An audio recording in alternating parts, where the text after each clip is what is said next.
আজকের গল্পটির নাম হলো স্বাধীনতার মূল্য। অনেক বছর আগে আমাদের দেশ ছিল পরাধীন।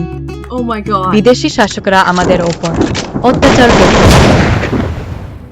একদিন ছোট্ট রাজু তার দাদুর কাছে জানতে চাইল, দাদু, স্বাধীনতা কেন এত গুরুত্বপূর্ণ?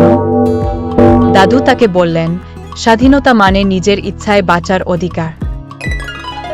আমাদের দেশের বীরেরা অনেক ত্যাগ স্বীকার করে আমাদের স্বাধীনতা এনে দিয়েছেন।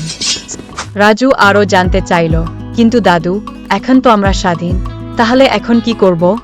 দাদু হেসে বললেন, এখন আমাদের কাজ হলো দেশের জন্য ভালো কিছু করা, যেমন সৎ হওয়া, একজন ভালো মানুষ হওয়া, অন্যদের সাহায্য করা, পরিবেশকে ভালোবাসা এবং নিজের দায়িত্ব সঠিকভাবে পালন করা।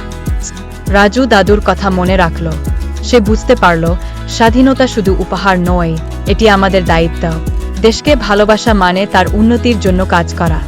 রাজু প্রতিজ্ঞা করল, সে বড় হয়ে দেশের জন্য কিছু করবে। আজকে রাজু তার জীবনের সবথেকে বড় শিক্ষাটা পেল তার দাদুর কাছ থেকে। রাজুর মতো এখন থেকে তোমরাও একজন শ্রেষ্ঠ মানুষ হও। Happy Independence Day! Subscribe to the channel and press the bell icon for latest updates.